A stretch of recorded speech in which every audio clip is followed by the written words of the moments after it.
Next question, every atom makes one free electron in copper. Her atom जो है वो एक इलेक्ट्रॉन दे रहा है कॉपर में। इफ 1.1 एम्पियर करंट, ये आई दिया हुआ है, is flowing in the wire of copper having 1 millimetre diameter, यहां से क्रॉस सेक्शनल एरिया निकल जाएगा पाई डायामीटर 1 मिलीमीटर का whole square, then the drift velocity will be, density of copper दी हुई है। थोड़ा सा टफ क्वेश्चन है, ये एग्जाम में काफी आया है। Density 9 into 10 to the power 3 kg per metre cube, ये दिया हुआ है।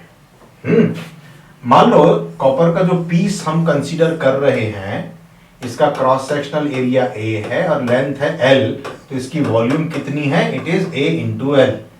डेंसिटी इज इक्वल टू क्या होता है? It is mass upon volume, ये होता है।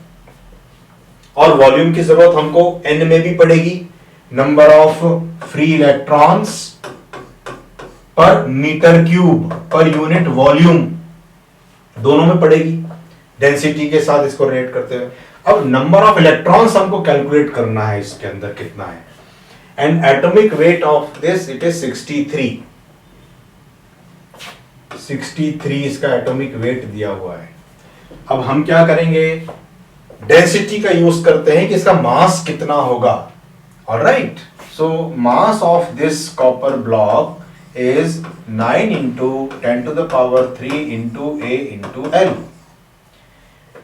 63 ग्राम, if you take this 63 ग्राम अगर आप कॉपर लेंगे तो इसको बोलते हैं ना कितने एवोगैड्रोस नंबर के बराबर, इतने एटम्स होते हैं ना, 6.023 into 10 to the power 23 atom इसमें, और हर एटम जो है वो एक इलेक्ट्रॉन दे रहा है, मतलब इतने इलेक्ट्रॉन्स हो गए। तो 1 ग्राम कितना होगा? 6.023 into 10 to the power 23 upon 63, इतने। तो अगर मान लीजिए ग्राम को मैं कन्वर्ट कर सकता हूं, है ना, 10 टू द पावर -3 किलोग्राम में, तो 10 टू द पावर -3 किलोग्राम में कन्वर्ट कर लो, तो 1 किलोग्राम में इतने। तो m किलोग्राम का अगर ब्लॉक है मेरे पास, तो उसमें कितने मिल जाएंगे मेरे को electrons? It is this divided by 63 into 10 to the power -3 into m। ये इतने इलेक्ट्रॉन्स यहां मिल गए। तो व्हाट इज n?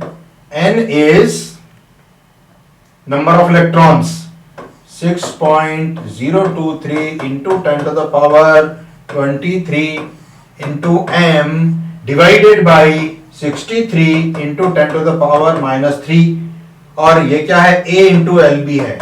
अब ये जो है m into A into L, इसको डेंसिटी में चेंज कर दो, ये आपकी m into A into L ये दिया हुआ है।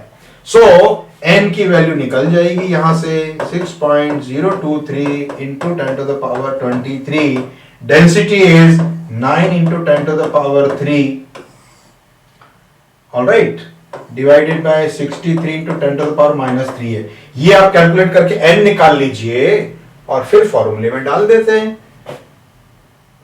क्या चाहिए हमको? Drift velocity, then drift velocity will be, so what is formula? Drift velocity is I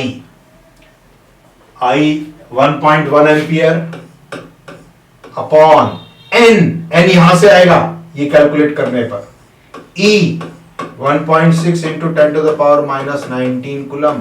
area of cross section ये भी दिया हुआ है आपको, ये रहा 1 मिलीमीटर डायामीटर, तो area of cross section is pi into 10 to the power -3 upon 2 the whole square, ये एरिया ऑफ क्रॉस सेक्शन है। सॉल्व किया मैंने, सॉल्व करने के बाद में, इतना सब करने के बाद में आंसर इसका आता है 0.1 मिलीमीटर पर सेकेंड। काफी आता है ये क्वेश्चन एग्जाम्स में, ये और इस टाइप के। Next question is the number density of free electrons in copper conductor estimated in is 8.5 into 10 to the power 28 per metre cube. ये रियल डेटा है क्योंकि कॉपर के अंदर हमने देखा था 8.6 से जनरली डिनोट किया जाता है ना। 8.6 into 10 to the power 28, it is real data. How long does an electron take to drift from one end of the wire 3 meter long? एक वायर है, वायर की लेंथ दी गई है, it is 3 metre, length of the wire is given as 3 metre. आपको बताना है time कितना लगेगा, how long does an electron, मतलब उसको समय कितना लगेगा यहां से इस एंड तक जाने के लिए। तो लेंथ दी हुई है, डेफिनेटली हमको ड्रिफ्ट वेलोसिटी की ज़रूरत पड़ेगी। Velocity is equal to L upon T. Velocity का फॉर्मूला हमको इसमें डालना पड़ेगा। Area of cross section of the wire is given, so V D is equal to what, I upon N E A. Carrying a current दी हुई है 3 ampere.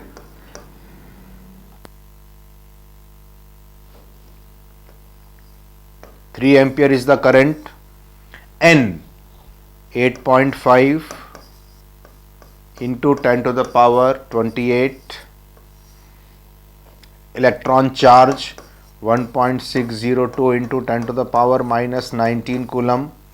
Area of cross section it is given as 2 into 10 to the power minus 6, 2 into 10 to the power minus 6 meter square, correct unit है। Now this is VD। अब velocity को आप equate कर दीजिए किससे, length, total length 3 metre upon time, that's all. Time will be coming as 3 and 3। Current भी 3 ampere है। अब इन दोनों को इक्वेट करेंगे, so 3 and 3 cancelled out. T is equal to cross multiplication, 19 और माइनस 6 ऐड हो गए 25, और ये 25 से कैंसिल, तो 28 में से 25 गए, बचे 3। So T is equal to cross multiply 8.5 into 1.602 into 2 into 10 to the power 3 seconds. इसको सॉल्व कीजिए। आई हैव सॉल्व दिस, मैंने कैलकुलेशन किया, it is coming as 2.72 into 10 to the power 5 second divided by 3600, क्योंकि hours में हम calculate कर सकते हैं, ये तो बहुत ज़्यादा सेकेंड्स बताते हैं। सो 3600 से आप डिवाइड करके कन्वर्ट कर दीजिए, it is coming as 75.55 hours. इतना टाइम लगेगा इलेक्ट्रॉन को इस एंड से इस एंड तक जाने में। हमने भी थ्योरी जब पढ़ा रहे थे आपको बताया था 10 मीटर के आसपास 80 आवर्स लगे थे, है ना। सिमिलरली वही पैटर्न है।